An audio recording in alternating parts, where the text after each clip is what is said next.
Los coronavirus son un grupo de virus de ARN, tipo ARN, que pueden causar infecciones respiratorias y gastrointestinales. La mayoría de los pacientes infectados son asintomáticos o tienen síntomas leves a intermedios, que pueden progresar a insuficiencia respiratoria grave y muerte en una parte de la población. Muchos de estos pacientes también han presentado síntomas neurológicos, lo que resalta la necesidad de dilucidar la relación patogénica entre la infección por SARS-CoV-2 y el sistema nervioso central. En cuanto a las manifestaciones clínicas, los cambios en el olfato y el gusto fueron los que se informaron de manera más inicial y aguda en la evolución de la enfermedad.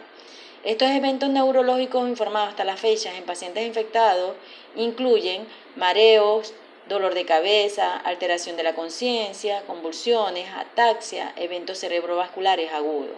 En vista de los informes recientes de sintomatología neurológica en pacientes infectados por el virus SARS-CoV-2, se desarrollaron 3 pilares fisiopatológicos según la literatura para explicar esta virulencia neural. El primero está relacionado con los receptores de enzima convertidora de angiotensina 2 en el endotelio vascular cerebral. Igualmente, este receptor al que se une el SARS-CoV-2 para poder entrar en la célula huésped se expresa altamente en las células epiteliales, especialmente en la lengua. El segundo es refiriéndose a la neuroinvasión a través de ¿qué? De neuronas transsimpáticas a través de los nervios olfáticos. Y por último, y no menos importante, aclara una respuesta inflamatoria reaccionaria con la ruptura de la barrera hematoencefálica. En este sentido, estos pacientes deben ser evaluados con precisión para el sistema nervioso central, especialmente aquellos con síntomas olfativos iniciales. ¿Por qué existe una semiología a nivel de la cavidad oral escasamente documentada?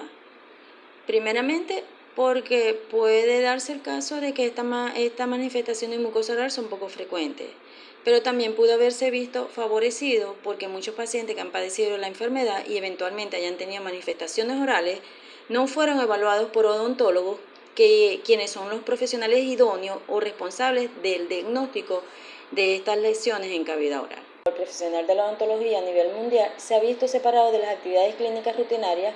¿Por qué? Por los riesgos de la potencial transmisión, ya que en el procedimiento odontológico se generan aerosoles y salpicaduras y, como sabemos, el virus se encuentra en estos aerosoles.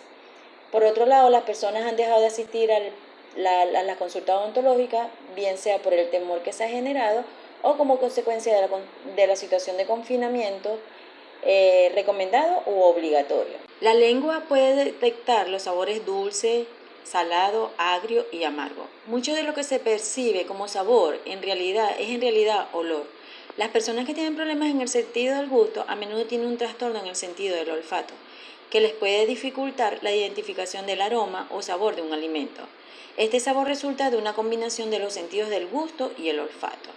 Los problemas del gusto pueden ser causados por cualquier factor que interrumpa la transferencia de sensaciones del sabor al cerebro. También puede ser causado por trastornos que afecten la forma como este órgano interpreta estas sensaciones. Existen muchos factores etiológicos de esta alteración del sabor. Puede verse, como vemos recientemente, por la enfermedad de COVID-19, a gripe o resfriados comunes, infecciones de las vías respiratorias superiores y del oído medio, y entre otras enfermedades. Estas manifestaciones orales, los odontólogos son los profesionales más idóneos para evaluar clínicamente esta condición en las personas que presentan síntomas o que son personas positivas para coronavirus. Entre los síntomas orales que se han descrito en los pacientes COVID-19 está la ageusia, la hipogeusia y la degeusia. Esto es de particular importancia, ¿por qué? Porque el receptor de la enzima convertidora de angiotensina 2 al que se une el SARS-CoV-2 para poder entrar en la célula huésped se expresa altamente en las células epiteliales, especialmente en la lengua, en comparación con los tejidos orales o gingivales de la cavidad. Igualmente se han reportado casos de pacientes que han presentado manifestaciones orales de aspecto herpetiforme, probablemente asociado a infección por SARS-CoV-2. El sentido del gusto es esencial para la salud y el bienestar psicológico de la persona. Los trastornos del mismo y del olfato pueden ir desde una pérdida completa de la función hasta diferentes grados de pérdida del sabor de un alimento.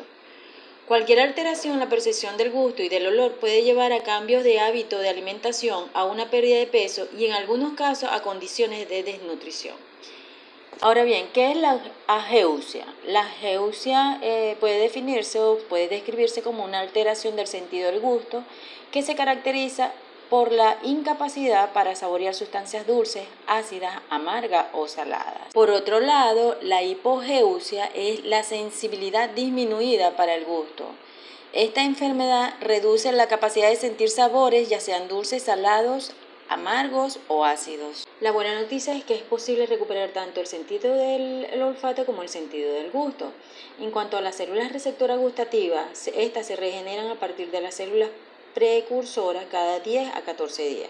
Por tanto, es previsible que el gusto se recupere antes que el olfato. Lo que sí está claro es que en la situación epidemiológica actual, la anosmia y la digeusia de reciente comienzo deben ser considerados como síntomas de alerta temprana, incluso en ausencia de otros síntomas respiratorios, para identificar nuevos casos de infección por SARS-CoV-2.